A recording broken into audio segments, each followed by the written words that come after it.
very frigid. But what Poxy's saying is early spring.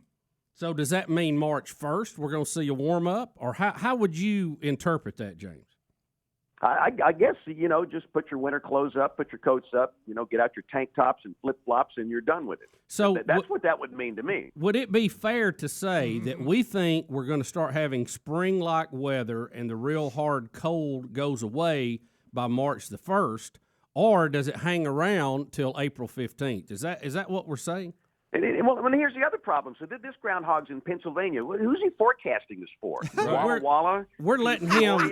We're letting Dallas? him represent the country as a whole, I guess. So this is the whole continental United States. It's a big one. We got a big old country. So he's saying it's not going to be. And how do you define cold? Is that 30 below zero or is it 20 above? I mean, come on. We all know. We all know it's going to turn cold in March. It always has. So are you predicting 6 more weeks of winter? Yeah. Are you predicting early spring? What are you predicting? Are you predicting early spring, late spring, or normal spring? I'm saying it's going to be. They're going to have some cold snaps in March and April. I mean, we always do. I mean, so you're saying 6 more weeks of winter, James? He goes against Poxy. He's going against Poxy. Do you see your shadow right now, James? Do you see your shadow? I'm going against him. Let me look out here. No. Okay. All right. James is going. I don't even know what that means. Poxy says early spring. James says no. Seal it in the envelope and put it in the hand of the late spring. Okay. Yeah, there you go. All right, James. We got on a much more serious side.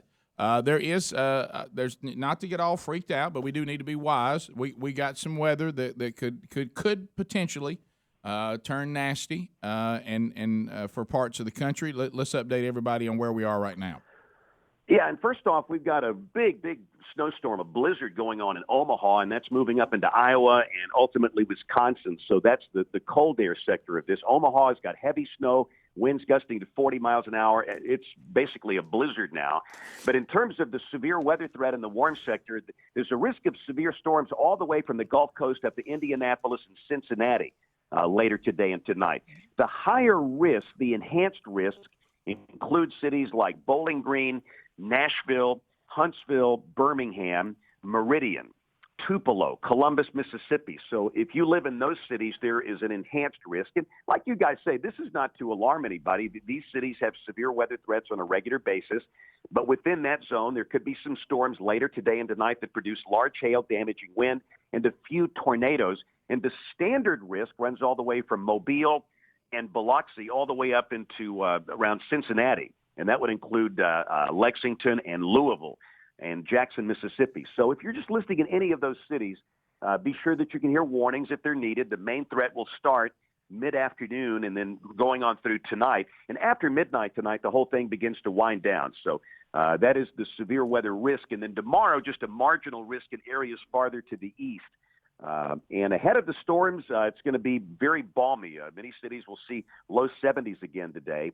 But, again, it winds down late tonight, and then we cool down later in the week. And, again, warn you guys, I don't know how this plays into the Groundhog thing, but in about 7 to 8 days, we're getting a very good signal of a pretty cold air shot for the eastern half of the United States. Phil's he's full of it, because that ain't what he said. Well, yeah, yeah, he might have a problem with that because where Phil is, they might have a day with a high of only about 10 and a low below zero up there in about 8 or 9 days. Take that, Phil. But that's going to flood the eastern half of the United States with very cold air. Oh, wow. And again, we'll have several of these shots coming down the line. So calling an early spring just makes no sense. I'm sorry. If there's anything early spring about this, is the fact that we're getting these severe weather episodes that you typically see in March. We're getting them a little early in February here. So, all right, can anybody get the official envelope to seal Spann against Poxitani and place it in the hand of truth? I have the paper. I will get the envelope in the break. And when are we going to open it again? Let's go April 15th or thereabouts. Yeah, and see and see if it spring came early or it came. You guys ever been around one of these groundhogs before? I got one lives in my backyard. Yeah, they smell bad. They look bad. They're nasty. They look like a beaver without a tail. I don't like them. I don't trust them. I don't like the way they look. I don't like their movement. I don't like anything. I hear they eat snakes, so I've let one live. Yeah, they're very careless with their weight, frankly.